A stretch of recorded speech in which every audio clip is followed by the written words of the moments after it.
Hey there. Welcome to week 67 of Supercharged Fridays. I hope you guys are well. You're probably watching the news. Things are pretty dire back home in my country, in India. Uh, you know, it's a huge country. However, I don't know any family that's not been impacted by this new strain of COVID 19. It is brutal. And the horrific pictures you're seeing on the news and in social media, they're 100% true. So I just wanted to sort of put this out there. If you're thinking you want to help, it's frustrating, you're far away and you don't know how to help, I have a little link and I'm going to put it in the chat during the conversation, which a few friends of mine have set up in Singapore.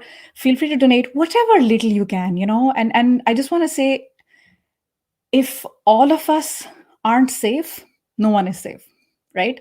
This is not India's problem. This is a global problem. So, sooner or later, it's just one of those things that's has a potential of exploding if we don't do the right thing. So it's heavy. It's been a heavy few weeks. So let's do whatever we can to help out. And the other thing I wanted to say in a little bit of a lighter note is I have a monthly newsletter that goes out on the first of every month. No spam, no fluff, pure tips and tricks and strategies to supercharge your career and just give you that leg up, and that goes out tomorrow, 1st of May. So if you're interested, highly suggest you subscribe. It's free. You can unsubscribe anytime if you don't like it, but this would be the chance to do so because it goes out tomorrow. And if you subscribe after it goes out, you get it on 1st of June. You get the deal. So with that said, what we're going to do today, I'm very excited. We're going to talk about sales principles, and sales is a word that makes a lot of us, including me, get sweaty palms, right? Sweaty everywhere. And you're like, I'm not good at it. Oh, it's cringeworthy, it's icky. Not necessarily. And there are certain principles out there which, if you think about, are exactly what we can learn from when it comes to job search. So today I'm excited to talk about this with someone who's been in sales, been around the block, understands what it's all about. And I'm so excited to welcome Jules White to Hello. Supercharge Fridays. Welcome, Jules. Oh, it's so good to be here. I have been so excited about this. I can't even tell you. I'm so excited about it. I forgot to get my tea, and this was a near national national catastrophe, as you saw happening. So, Jules, we have so much to talk about and so much to learn from you. I want to just tell the audience, hopefully you guys are live. You can see us. Oh, lovely. We have people from around the Oh, world. We are live on YouTube, Facebook, and LinkedIn, of course. Lovely to see everybody here. Good morning to those in North America and my friends in Europe. I hope you're having a nice afternoon. And of course, good evening to the lovely folks in Asia. Lovely to see you guys. So, the reason I want to say, and I'm going to Jules, let you introduce yourself in a second for those who are not familiar with your work. But what I do want to say is, the reason I asked Jules on today, and I was thinking, should we do podcast? Should we do live stream? And I decided on a live stream because I think there's plenty of questions, Jules, that you can help us answer in real time. And something really fun. Anybody interested? There's 3 things. I have a feeling, this is a theory. There's 3 things a lot of us have fantasized about. The first is a TEDx talk. The second is Shark's Tank, or any show where you have to pitch a product or a service and you need money from investors. In the UK, it's called Dragon's Den. In the US, very popular, Shark's Tank. At some point or the other, we have fantasized about being on that show. And the third is we have fantasized about closing some sort of sale in a way that feels natural and authentic. And the reason this Dragon Slayer is on today is because she's done not 1, not 2, but all 3. So with that said, I present to everybody Jules White. Jules, tell us about what you've been up to, a little bit about your backstory, so we can sort of appreciate everything you've been through till today. gosh, wow. What an amazing introduction. You are so wonderful. Yes, so actually, I've just celebrated my 4th business birthday last week, which was so exciting. Happy birthday. It's still your birthday. Yeah, we're just having a whole month of birthdays because my Yes. birthday's the 13th and my business birthday would have been my beautiful dad's birthday as well this month, but he's no longer with us. So 4 years running this amazing business called Live It, Love It, Sell It, which actually started, would you believe, with some redundancy money.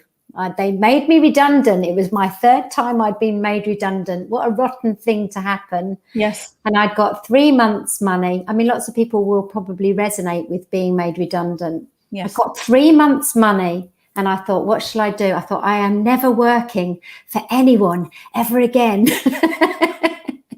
And I was obviously, I'm part joking because I knew I had something I needed to do that was my own business again, having already had a business before, which I'll talk about as well in this chat. So Yeah. I started a business as a coach.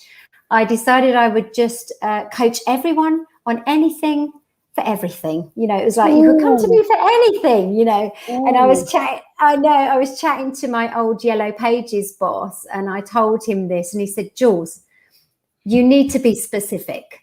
People need to know what they can come to you for, you know.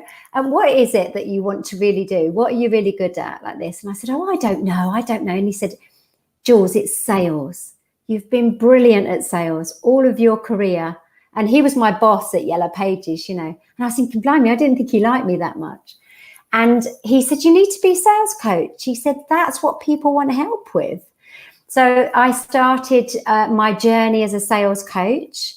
And I created a methodology called Live It, Love It, Sell It, because I didn't want to teach sales how I'd been taught. It was too scripted and anonymous. You know, I wanted it to feel like it was unique. And that's what I did. And so I've created that business over the last 4 years. So I coach individuals, companies.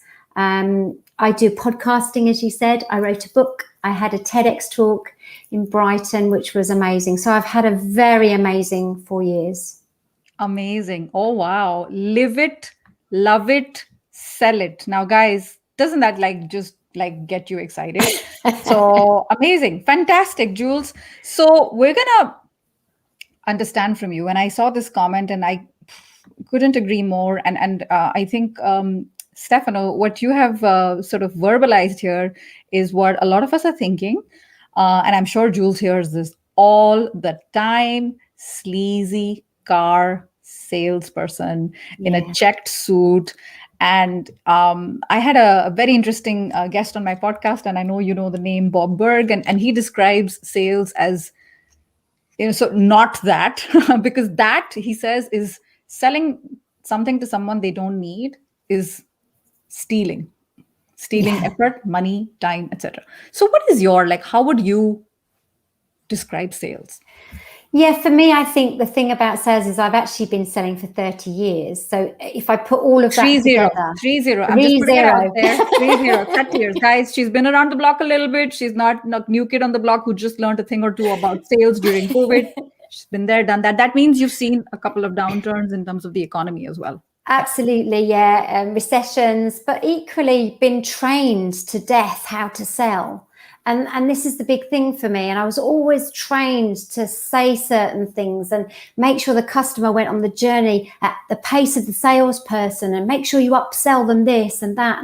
And there was never this understanding of the customer, what the customer really wanted, what their world looked like, who they were.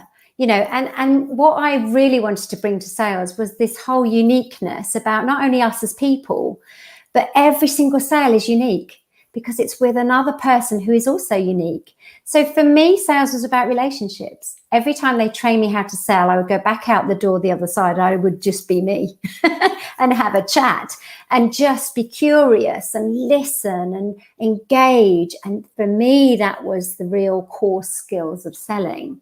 So creating relationships, which is why when I made Live It, Love It, Sell It, it was actually, this is the sales road trip. The live it is, are you fit to travel? So actually, who are you? Have you done the work on who you are, what your why is, what you love, where you're unique? Because that has to start with you. If I'm going to buy from you, I need to know that you know who you are. because otherwise how am I going to buy into it? The love it is about the client, the customer. So actually, who is your ideal customer? But actually emotionally, not just how old, where do they live and all this. Emotionally, how are they feeling? What do we need to do to help them? And then the sell it is actually getting visible. So love it is planning the route, sell it is reaching the destination. So it's a whole sales road trip, but it's all triggered in the middle of it by humans and the way that we connect as humans. For me, that's sales. Yeah. Connect as humans, form relationships. A lot of people are like, yeah, it's a little bit easier to just pick up the product and say, hey, this is what you need. And you need to buy it because I have to meet my sales quota, right? And Yeah, that is unfortunately a lot of people training them out there, and then that is one of the reasons why sales has a little bit of an icky reputation. Now let's talk about this when it comes to careers and job search. So Jules, you said you worked at the Yellow Pages. You've had a bunch of other jobs as well. You've been through Pivot, so I'm sure a lot of things you're going to share with us come from direct experience, right? So so I really, really urge all our lovely viewers today, listen with an open mind. You're going to listen to the principle and you're going to be like, I know this.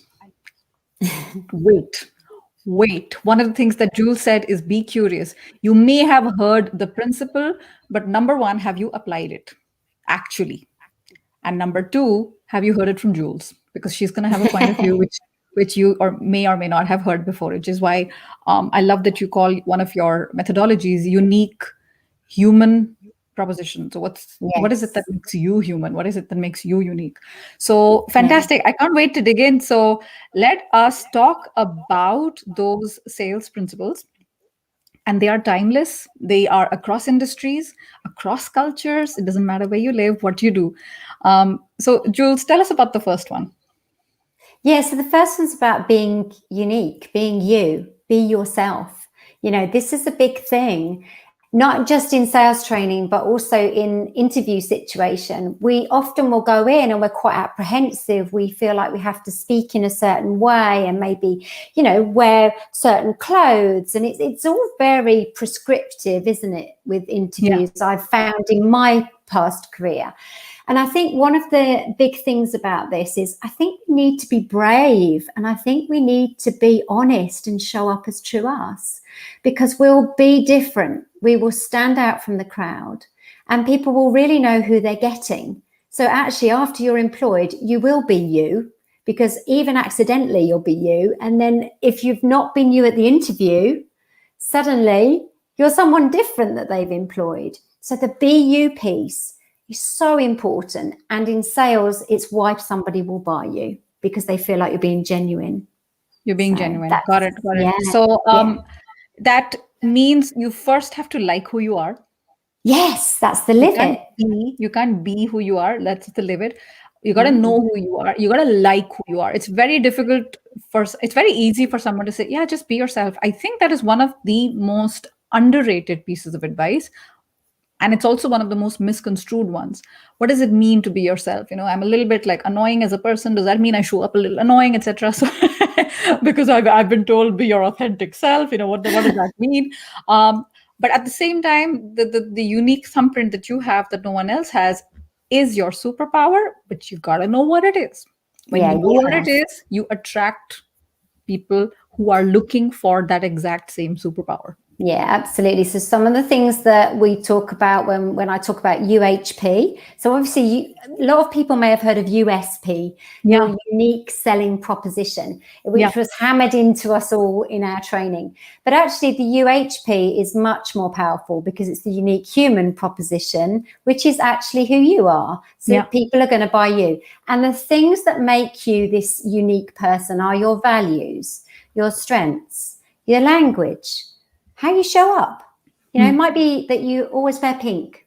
Fabulous. That's your ism, as I call it. I talk about isms. So actually... Can you give examples of isms? Yeah. I mean, things like the language you use, things like the clothes you wear. Maybe if you wear the same color all the time, or if you sign off with the same thing. Every time I sign off my podcast, I say ta-ta for now. And it's something I always do. So suddenly I become recognized for that thing, and that's an ism. It might be just the way you wear your hair. It could be all sorts of really small little niche things about you. But ultimately an ism is what makes you memorable, because people do remember you when you are yourself and unique. Yes, I got it. So I want to tell everyone who's watching us, please feel free to jump in the comments and tell us what you're thinking. Do you have questions about what Jules is saying? I can see a couple of questions already. This would be a great time to ask. Jules has got a cuppa.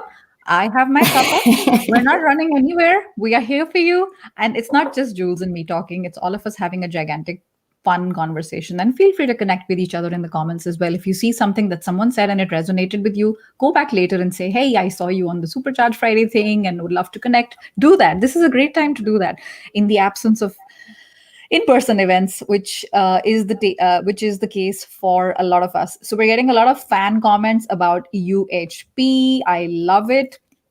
And I saw a question here. Naveen, you don't always have to sell what the buyer wants. Yes. So this is really interesting, actually, and it's a great comment to provoke a conversation. No, you don't, because actually you may have something the buyer doesn't know about that's even better than they think, what they need. The big thing here that most salespeople make a mistake on is they assume that they know better than the buyer. Now, if you have a conversation with a buyer and you say to them, what do you think you need? What's the pain? What is it causing you? Yeah. Get that conversation going. Make them feel like you're listening to what they think they need, and now add value, and actually, there's something else I've thought that could be really good for you from what you've just told me. Oh my goodness, how different is that to me coming straight in and saying, right, yeah, I understand. Yeah, this is what you need. That's where most buyers become sleazy and pushy.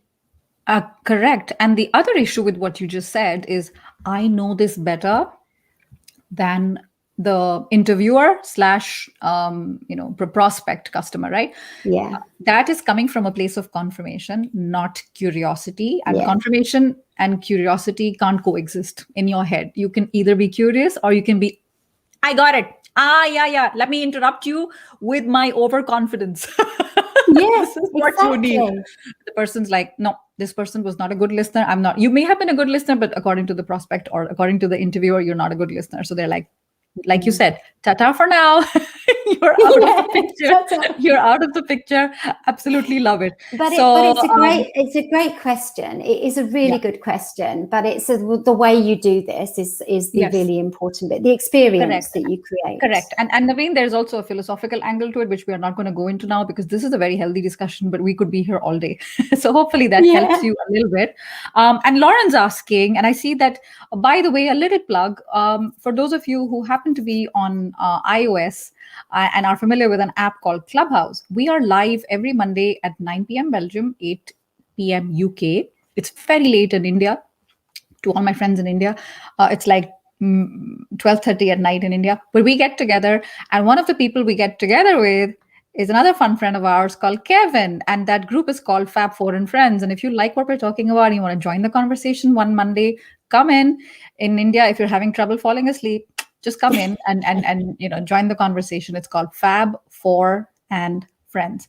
So with that little sort of distraction, back to the topic, Lauren says, what is the best way, in your humble opinion, I guess, I don't know what that, to get the sales pitches to stop in your DM? This is an interesting question, isn't it? Yeah. Cringeworthy DMs. Yeah. From the perspective of the people who are doing it, they just need training. They need help. They need somebody to be able to really help them to understand how they can pitch without pitching, if that makes sense. Because it's so other than, sorry to interrupt you, other than sending them to Jules to me. training, what else can we do?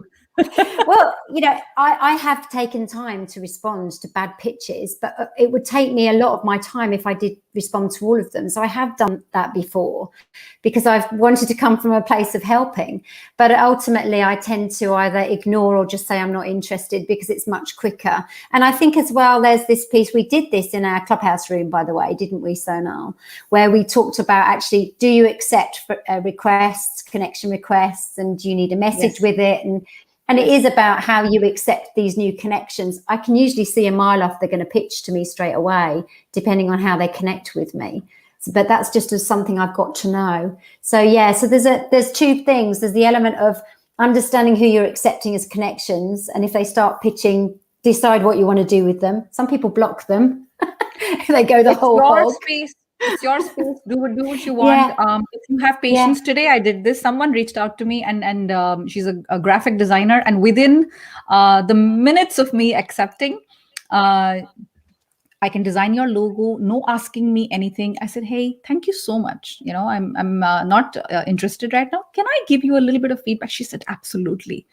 And it's all about how you give your feedback. But honestly, do what you got to do. Protect yourself, protect your space. You're not here to educate people all the time. You've also got your own stuff to do. And understand how you can pitch and what you're doing when you're pitching. Be responsible for the things that you can be responsible for. So just make sure you're not one of those people who are doing horrible pitching. Exactly. Fantastic. So I see that there was another question before we get into, Ken is here. Good morning. So Krishanu is asking, there we are. How do you stand out? This is less of a sales question, but I want to help him out. How do you stand out if I'm beginning an internship at a multinational company as a fresh graduate, and if I want to get to the top brass very soon? Jules, what is your take on it? Oh my goodness. Ask wonderful questions. Be curious. Find out about the people you're working with. Find out about the business you're working in. Learn, ask, learn, ask. Learn, ask, learn, ask. So Lala, okay? Just do the Lala.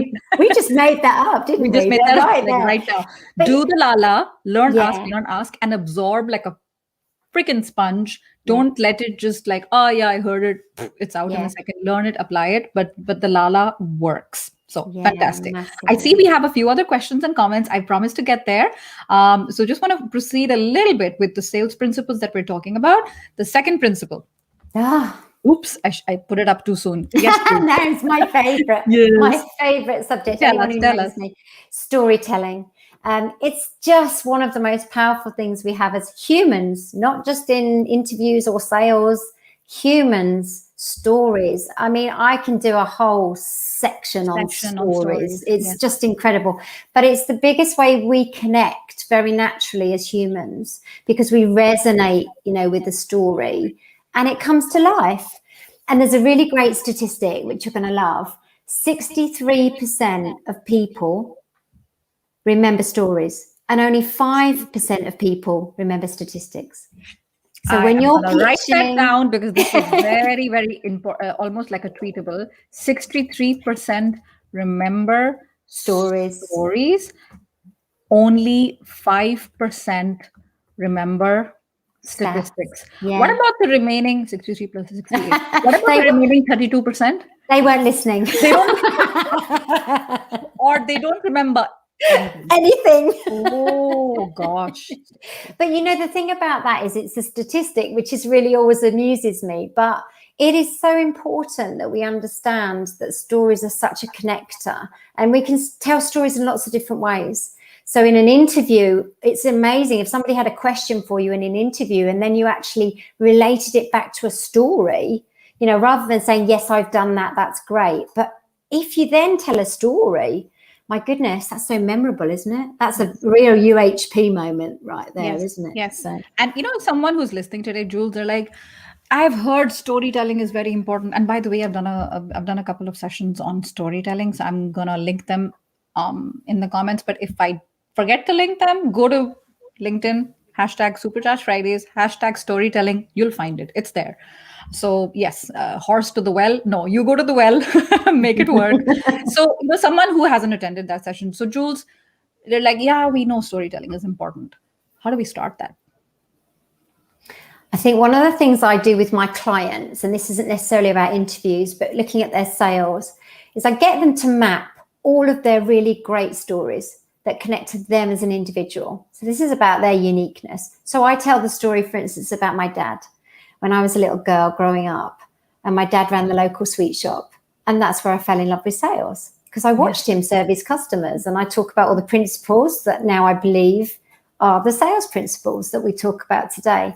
That's storytelling. Most people hopefully had a father and hopefully had a great relationship with them. Not everyone, I understand that. But some people have actually connected with me and said, my father ran a shop when I was a little girl. And immediately we have a connection, and we now have a conversation and a relationship. So that's why stories are powerful. So map out all your stories that you think are really cool stories about learning things in your childhood. We did this in Fab 4 again. I'm going to plug it again. Yes, we did. Yes, we did. We And we talked about practiced storytelling inadvertently. That's what we were doing. Totally. We talked about the gifts that we'd had as children that were memorable and we remembered as adults, and what they taught us and the lessons and everything else. If that's not amazing storytelling, then what is? So map out your stories. Map out. And the other one we did, which is very universal, is your best or your most memorable memory, most unforgettable memory from your childhood, which is a very loaded question, right? So when you're actually thinking about it, there is a way. And the thing that Jules is saying is connect with the person. Yeah, there's emotion. Storytelling for me is transfer of emotions. Yeah, and it doesn't have to always be happy stories. Sure. If you talk about adversity in the right way, you can also connect on a really, really strong level. If you've had something happen that someone else has had happen, not as a victim as much as having had that experience. Yes. That's magic. That really is. Exactly. So would you mind if I share a little story with you when I was at Amazon and we had a bit of a crisis that day? Start, explain, there'll be something they can relate with. So as opposed to, we had 39% redundant or deliverable. 5% of people are actually like listening to what you're saying. So it's definitely worth checking out. And our friend Kevin has inserted, for those interested, the hashtag Fab4 and Friends. If you check it out on LinkedIn, you're gonna find what you need.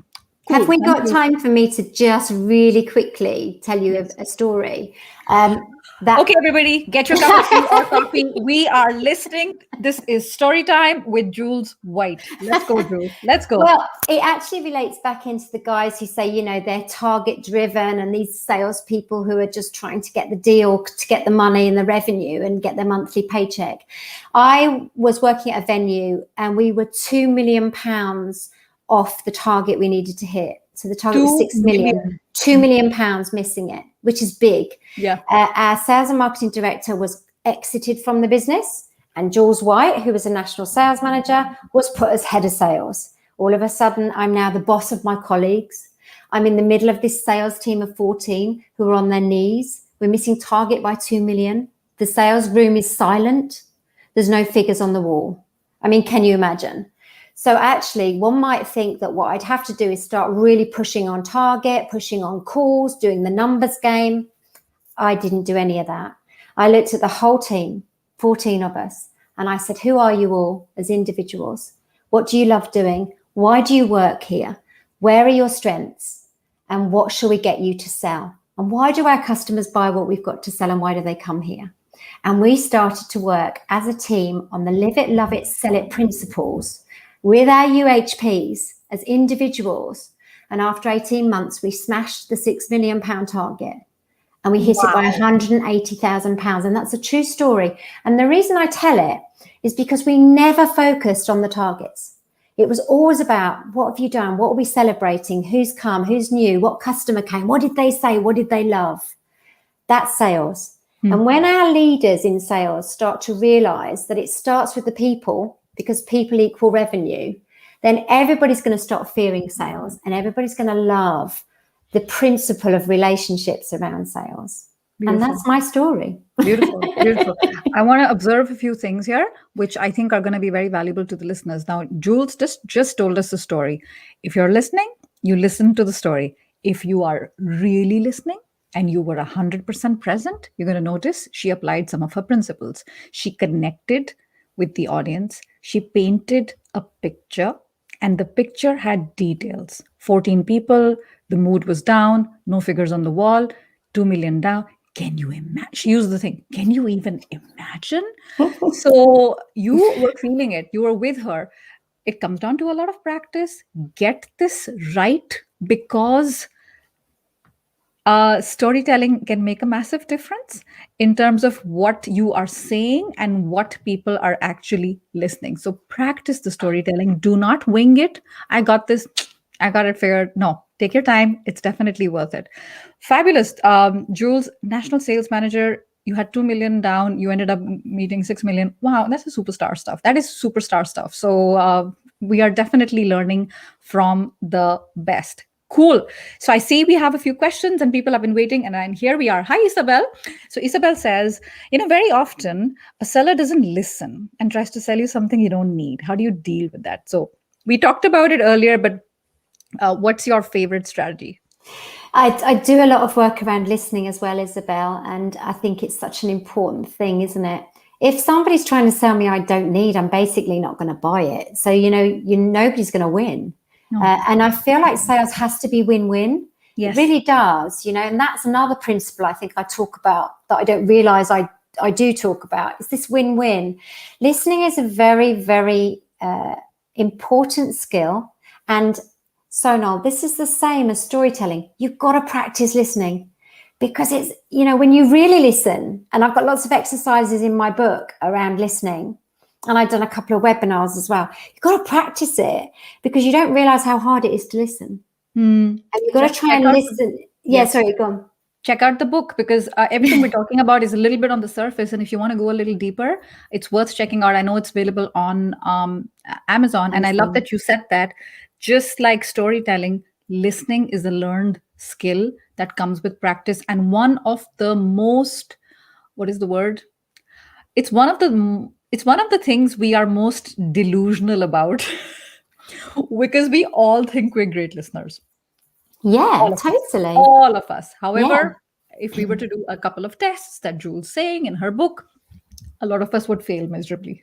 Yeah. I think the other thing about listening is that when you feel listened to, you really trust that person. You start to build trust with that person. Exactly. And there's a big difference. And we know when no one's listening to us. We sense it. We can feel it. So we can sense it. We can feel it. We have our intuition in there as well. Yeah. And our friend Risto says, from systemic family therapy context, the issue of curiosity coupled with neutrality, which means I don't know, it can be applied to selling as well. Fantastic. And such lovely comments. Yes, Lala works. I love this, Lala. Thank you for noticing that, Ishwarya. It definitely works.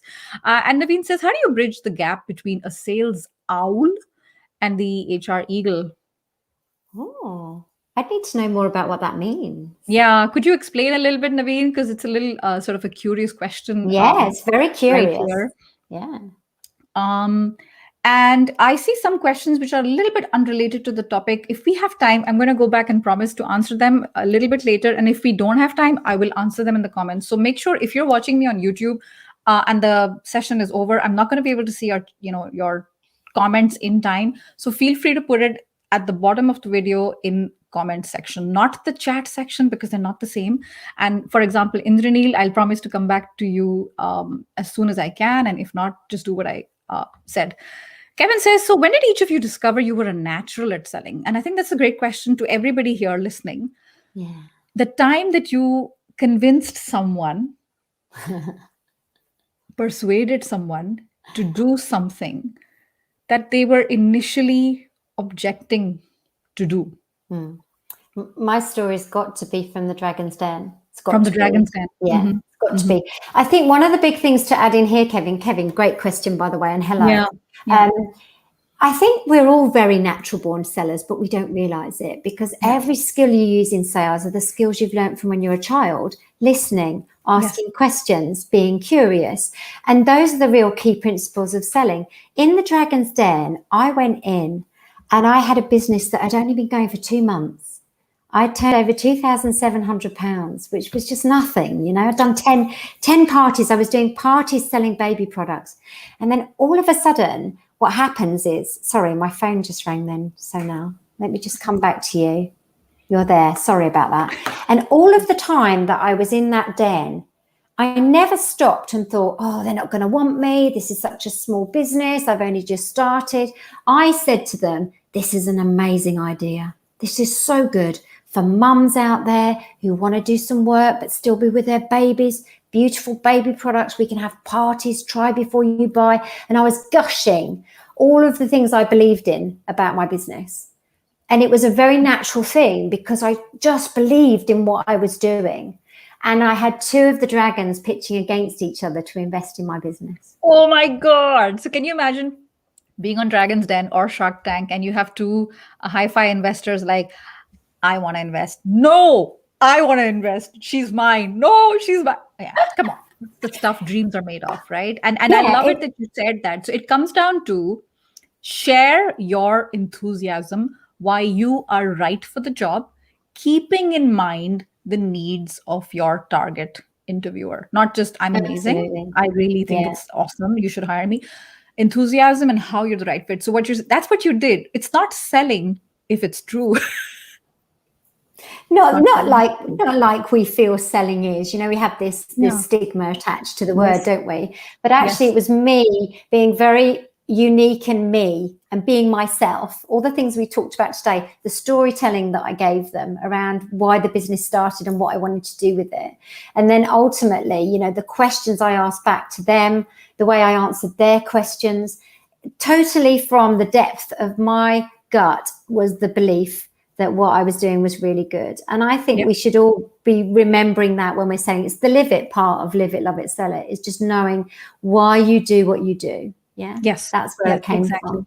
And related to this, so Jared says, for example, an introductory DM, is that the same thing as a sales pitch or, is it ineffective? It's annoying. So Surbi had answered, keep it short and attention grabbing. So Jules, what is your take on that? Yeah, so an introductory DM for me has got nothing to do with me selling because I don't yet know about the person I'm selling to. So if I did anything, on mine, I have a little video that I do, which is a hello video. And it's very simple. Hi, it's me. So you can actually see me. I'm so glad to connect. Can't wait to know more about you. And then that's enough. That's it. And suddenly it's like, oh my goodness, she didn't sell to me. Oh my goodness, how nice. It'd be lovely to get to know her. I'll start following her.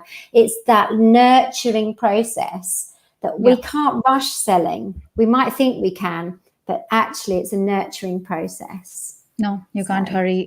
You can't hurry love and you can't hurry sales. So that first DM, that's first DM to introduce yourself. Don't make it about you as much as love to find out more about you. So great to connect. I'll be following your content, then start commenting, then start seeing who they really are. And then ask for a virtual cuppa. Take it offline, Take it offline. Exactly. And that's when the magic starts little by little. So fantastic. And Daniel says, how do you stop? How do I know when to stop myself in storytelling? Like, oh, I went too far, became a bit of a monologue. Well, I guess this is part of the planning. If you're going to go into an interview, you will do some planning. Anyone going into a sales call should potentially do some planning. And you want to think about what you're going to tell your story about, so where it's going to fit into the interview, and how much of that story you need. In a TEDx talk, I had 14 minutes to tell a story that actually spanned across almost 5 years, if not a bit more. So I knew which parts of each story I could tell and which were the poignant parts, as opposed to, yes, she wore a red dress that day and she had her hair all tied up. That's time wasting, but lovely. But the core bits that I really needed to say that meant something, that's how you fill out your story in the right places, I think. Yes. I think that you will always know, is this useful or is this unnecessary fat that needs trim? Got to trim it. And my thing is in interviews, because I've done so many interviews over the years, and I'm sure, Jules, you've done it during your sales as well, when you were at sales. Anybody who speaks for longer than, and this is ballpark, anything from 90 to 220 seconds non-stop, after a while, the brain's going to tune out. What am I having for dinner today? Oh, I forgot to do the laundry. Oh, shucks, I forgot to switch off the gas. Oh, my house is on fire. not necessarily those thoughts. So, hopefully, Daniel, that helps you. Practicing is great. Record a video of yourself. Speaking of recording, yes, LinkedIn user, this recording is available forever on LinkedIn. And fantastic. So, hey, Bob, I can see you today. Your name is visible. Nice to see you in Hi, Bob. Boston. Bob McIntosh, my dear friend. So Naveen's asking, okay, back to clarifying the question. How do you bridge the gap between a sales owl and HR eagle? Meaning, this is in sync with an interview of a sales guy with the layer in layer with an HR person. Did you understand that, Jules? Not really. I don't Not know quite. whether, and Naveen, are you perhaps asking where the similarities are in a sales interview and an HR interview? An HR person, because at the end of the day, Naveen, an HR person is a sales. An HR person is a human. Yeah, as is hopefully a salesperson. And I Yeah. think actually when you asked about this, Sanal, about doing this kind of 3 principles that also apply to an interview, I was thinking, oh my goodness, that's such an aligned thing. A sales conversation is so similar to an interview conversation. It has all those same principles. I choose you and employ you because I've connected with you. It is very emotional and actually gut driven, I believe, sales and an interview situation. Often, when I've interviewed people, however much their wonderful CV shines, it's been based on me meeting them and listening and speaking with them. And that's been the bit that's cemented whether I employ them or not. Yeah, totally understand that. Fantastic. So let's continue with the final version, with the final principle, and we'll come back to your other questions as well. So, Jules, what is the third universal, timeless sales principle that can be very useful in our jobs and career? Well, you know what I'm going to say, because you just said it actually, is ask great questions. And I think this is such a great subject. Again, these are all great subjects, aren't they? Because I love this so much. We often talk about questions and how we should ask them, but how much do we really think about what the question is that we're asking? Because that's the magic, isn't it? And there's a few questions I thought of that I'd probably asked myself for interviews in my career. And I've written some of these down. And one of them I remember asking was, what values do you look for in the people that you employ? So that was a question that I'd actually asked. And some of these questions might feel a bit like, well, I can't really ask that. I think that's what we do to ourselves. I can't really ask that question. That would be rude, wouldn't it? But it is actually about how you ask it. It's that curiosity.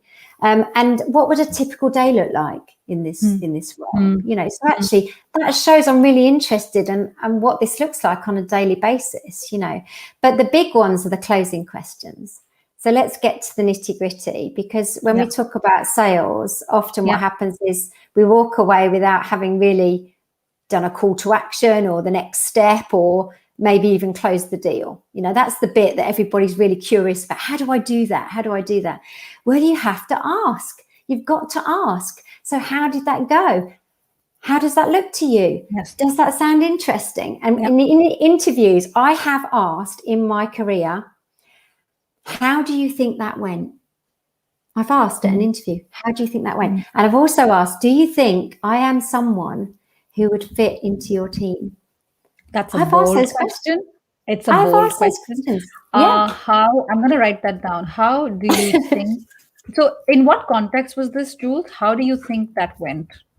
You mean at the end of the interview? At the end of the interview, yeah. To close it, because you got to close the sales, you got to make the ask. Exactly. And then if you say something like, how soon will you make a decision? These things aren't rude. These things are great. And if a candidate asked me those questions, I'd be impressed with them, that they were actually interested in the outcome of this time they've spent with me. And in sales, it's interesting because actually your questions tend to come at the beginning of a sales call as a salesperson. And in an interview, you're able to ask your questions usually at the end. That's generally how it's been. I know I'm talking very stereotypical, but that's the interview process I've always experienced. Yeah, 100%. Same principle. This is fantastic because you don't just like leave it hanging. Very nice to meet you. Very nice to meet you. Bye. Take care. Have a great weekend. I've done that, and that's a mistake. And I did a live stream. So anybody who's interested to understand a little bit more about asking, sorry, there's a bee here. The thing with springtime and flowers is they come into the room, and I had this problem last week. I did a detailed live stream of 1 hour on asking not one, not two, but 10 great questions during job interviews. Please go and watch that because it's definitely worth it. And one of the things I brought up as a question is follow up. Follow up, understand what is the next steps, in a way that feels comfortable to you. You don't have to sort of force it, but it's definitely worth it. And a very interesting thing that Kevin is saying here, and I want to tie it up. So Jules, I'm not sure if are you able to read the comments? I can Are you see able to see something them when on? you no, when you bring them up, I can So see on them on the your right, bottom I of the should have told you screen. this long time ago. On your right hand side, there's this thing that Oh says gosh. private chat and comments. They're all there. They're all there, a bunch of them. So Kevin says something really interesting. You speak miles with your facial expression and hands, something that live really brings out. So because we also do Clubhouse, right? So this is a very useful point that I want to translate to someone who's listening today and actively looking for a job. uh, some people might insist they're tired. I know some slightly, it's not fair to say this, but sometimes I know slightly obnoxious recruiters. They have their camera off, but they want to see you. That's not right. It's like a one way mirror, and you're in jail and they can see you, but you can't see them. Ask for cameras on both sides because nothing speaks like non-verbal communication. And we had a detailed live stream on this. So Kevin, you just brought up a great point.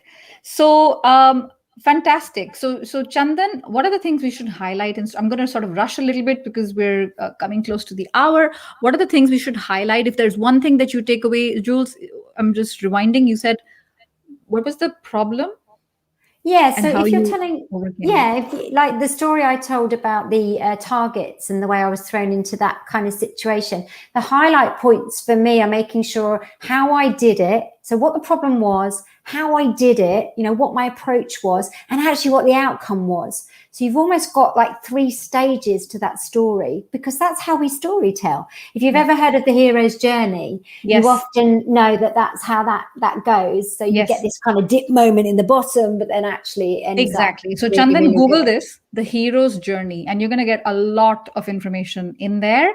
And there's a separate, slightly unrelated question from Abhay. Abhay, you have a good problem. You have 2 offers, and you're wondering where to go, how to negotiate. I have a very detailed step-by-step negotiation, salary negotiation video on my YouTube channel, which talks about what to do if you have another offer in hand and how to approach it. And it's definitely worth your time, and take advantage of that. Any other sort of pressing questions that we can help you with? This would be a fantastic time to do so. Thank you so much for your lovely comments. It's lovely. Risu says, ask great questions. Someone said, school requires you to learn about things after the answer has already been decided. Life requires you to learn about things while the answer is still in process of being decided. How beautiful is that? Lovely. I love You that. gotta follow Risto, Fabulous. a fabulous coach and a dear friend up north in Lovely. in Finland. Fantastic. So my other friend Lee in Baltimore says, take it a step further and get a metric on a scale of 1 to 10. How likely am I to move forward? Lee loves love it. It comes down to how confident you are. When you feel Yeah. confident, you look confident. When you look confident, you sound confident. And when you sound confident, you will ask questions that you may not have asked when you were not confident. I think there's something else here as well. When you look at UHP, I think I will know you would ask me that kind of question because of the whole of the interview, if you're being genuine. I would Yeah. expect that to come from the Yeah. rest of the conversations we'd had. If we'd had a really gentle conversation and all of a sudden you threw that in, you got to be careful that doesn't sound a bit out of sync as how you normally Exactly. speak. And Lee has an answer to help us as well. 0 to 6, highly unlikely. So when you use the scale, like here she is taking you, you're the horse, she's taking you to the Take well, and she's letting control. you go. Take Just do it. control. Take control. People sort of like you to take control as well. Yeah. And if they don't like it, that's all right. They may not be the right people for you if this is your type of move that you sort of feel comfortable doing. And Abhay says, how do you start? We already talked about it. Thanks, Abhay. And um, let's see. Attract clients. Africa investigates. Hi there. I'm sort of just going to run to the other questions because I'm not necessarily sure how this is directly related to our topic. And I'm going to answer you in the comments. So hold on. Hey, Varsha. Yeah, fantastic. Great to see you because we've been talking about you joining the live stream as well. And one of the storytelling that Lee also shares is POWER: problem, action, result. Simple. Yeah. Simple. Yeah. Steal that formula. And what Jules was saying, she explained the problem. 2 million, we were down. This is a serious problem. She did something. There was an action. What was the result? 6 million in 18 months. So it's worth mapping it out in terms of what that looks like. Awesome. So Jules, with everything that we've shared here, any sort of your favorite bits that you feel, I wish I had known this sooner and in earlier, and I'm Oh learning about gosh. it now? Well, I think the big thing for me is I wish I'd known to just be uniquely me earlier in my life, because I am now very much, and it works. It's an absolute treat. And I think it works for everybody to be that way. And I think for many years, I thought I had to be a certain way to fit in. And so I wasn't really being authentically me. And so I think that was a shame. However, I also believe you only ever look back to see how far you've come. That's a really big thing for me. And my dad, I must leave you with my dad saying, because he always said to me, there's no such word as can't. There's no such word as can't. And if you watch Jules' TEDx talk, it's right up there. She talks about her dad a lot. And a very quick side note here. Typically, when you apply or you're invited to do a TED or a TEDx talk, you are normally given months and months to prepare and get it right. Jules, if I remember correctly, you did the preparation from actually hearing about it to actually doing it on a real stage, not on like Zoom. There was a period of 4 days. Yeah, so it was a 7-day when I got the text, are you in? Yeah. Do you want a TEDx, basically? And I had 3 days that I was just working solid, so I couldn't do anything towards it. And I had 4 days where I had capacity to plan and literally stood on the stage. And this is the other beauty. The story I told was very much my story from my heart. It couldn't have been rehearsed. So, it does show you the power of storytelling when you just tell it naturally. So yes, exactly. And I promise to come back. So Indranil, so the question here is, when you start at a new company with a pretty big increment, the new company doesn't necessarily want to give you an annual increment because they feel you're quite expensive and you want, this is a sale as well, because you want something. The other one is like not sure if they're ready to give it to you, asking for a raise, asking for a promotion. Jules, any tips here?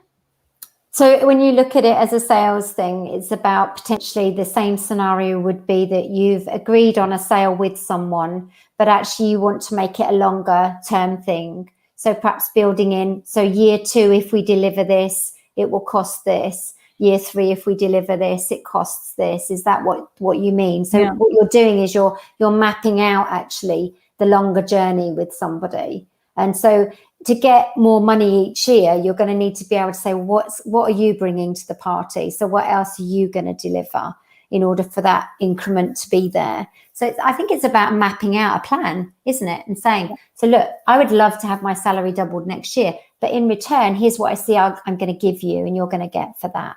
Correct. So again, win-win. It's the same thing we talked about earlier. Absolutely. Win-win, map it out. Hey, Jeff, our friend Jeff is here in Ohio. Good to see you.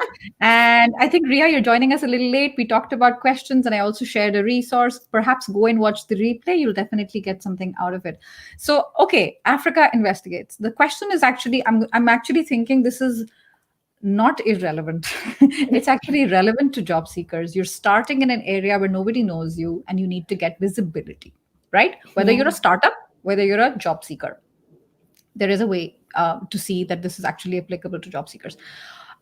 Jules, I'm going to give you the microphone. With your best approach, how would you suggest to Africa Investigates for a startup company to attract clients, or best go-to-market approach? And job seekers, listen, because this problem is very relevant to you. You've got to establish yourself as an authority, I guess, is a good way to put it. So show me why you are good at what you're good at. Show me the outcomes you can give me. Tell me about yourself. So again, it's going to be, if you think about LinkedIn and the opportunities that we have on there to blog, to do a video, to post a thought, our opinion on something, that's how you start to be visible. But in that really lovely capacity of me starting to get to know you in a consistent way, so that it's not just, I'll repeat that because I read it in a textbook. No, actually, this is me and this is what I think. This was my experience and this is what I learned. So all of those things we've talked about today, actually, with storytelling and being unique and being you, but then showing up so that we are continually seeing you. And suddenly we go, oh gosh, it's those guys again. Yes, I love what they're saying. Yes, they said that before, but they've now added that value to it. That's the way to do it, I think. So highly suggest you watch the replay and you'll definitely get something out of it. I'm going to take a last question, just in the interest of time. And Daniel says, questions are great. Wouldn't sometimes it come across that we're overconfident? How do you balance overconfidence and curiosity? It's a good question. I think it's a great question. And again, it's about asking it in a really natural way. So don't ask it like you're forcing it. Be the person you were at the start of the interview and then ask those questions in that same way. And I'll know that you're not overconfident. I'll know that that's just you being you. It will feel consistent. I think that's just such an important thing for me, is that I feel like the person I started this interview with is the same person at the end of it. That consistency. Yes, exactly. Yeah. And when we're talking about connecting, Jules, connecting hearts, connecting minds. Yeah, I mean, everybody's different, isn't it? Everybody's different. We connect on a lot of ways on human level. Emotional connection is probably a really big one. So, but that's me saying, oh gosh, yes, I had that too. Or yes, I had that memory too. Or yes, I worked there too. Or yes, that makes sense to me. It's going to always be something that just makes sense to you, and it sounds good and right and it feels good. Our gut instinct is one of our biggest things, because it's our limbic brain, which doesn't understand language or logic, and it just goes caveman, safe, fight, flight, and that's literally our instant reaction to things. So fantastic. It works. Your instincts, your gut, not the one protecting your ego, but the other one is actually a very good friend of yours. So start paying attention to that voice a lot more. Yeah. Fantastic. Correct. So one of our favorite takeaways today was La La Land. We made that up. And you're just joining us, or you're watching the replay. Learn, ask. That cycle when it comes to one of the timeless principles of sales, which can also help you to get ahead. Hi, Tina in Brussels. Hello, lovely to see you here, our dear friend. So fantastic. So I'm going to do a quick recap because we're about to come to an end. We talked about 3 timeless sales principles, which are applicable, I think, not just in your career or your job search, but I think in your life. So I'm going to say that. So the first one is be yourself no matter what. And it's not just what you're hearing. Be yourself. Listen, if you've just joined us, watch the replay because Jules explains it in a lot more detail. She has step-by-step approach. Second one is the power of real, authentic storytelling. And remember the statistic, which is 65% of people remember stories, 5% of people remember stats, and the remaining 32% remember nothing, zilch, nada. So you don't want listening. Last thing you want is to be unforgettable. Last thing you want is to be forgettable. And the third principle is ask great questions. We have examples of great questions from Jules, and I have a live stream where we discussed great questions as well. And lastly, what I'm going to say is, I said it at the beginning, but I'm going to say it again. With everything going on back home in my country, in India, do what you can. This is a fund that's been set up by a couple of friends of mine in Singapore, and a lot of friends are asking, what can we do? Whatever little you can do would really, really help with the disaster situation back home in India. And I have a newsletter going out tomorrow, 1st of May. If you're interested, sign up to not miss out on that issue where I talk about things that I don't talk about on anywhere else on social media. With that said, Jules, this has been amazing. I knew it would be, but it exceeded my expectations. So I loved it. A big thank you to Jules. If you guys are, listening and you stayed till the end, thank you so much. Really appreciate your time. It's always, a lot more fun and a lot more interesting with a live audience, right? It's not just she and I chit-chatting over a cup of tea, but it's actually having a conversation with you. So take care of yourselves. I will be here next week, and I'll be doing a 20-30 minute open office hours. Come and ask all your job search and career related questions. We'll be happy to help. And yeah, I'm going to end with what Jules' dad said. Jules, repeat that for us. One of the things that he said that you need to listen to, because I think it's worth repeating. There's no such word as can't. There's no such thing as can't, cannot. No. Watch out for that. Thank you so much, everybody. Thank you so much, Jules. Thank you. It was lovely.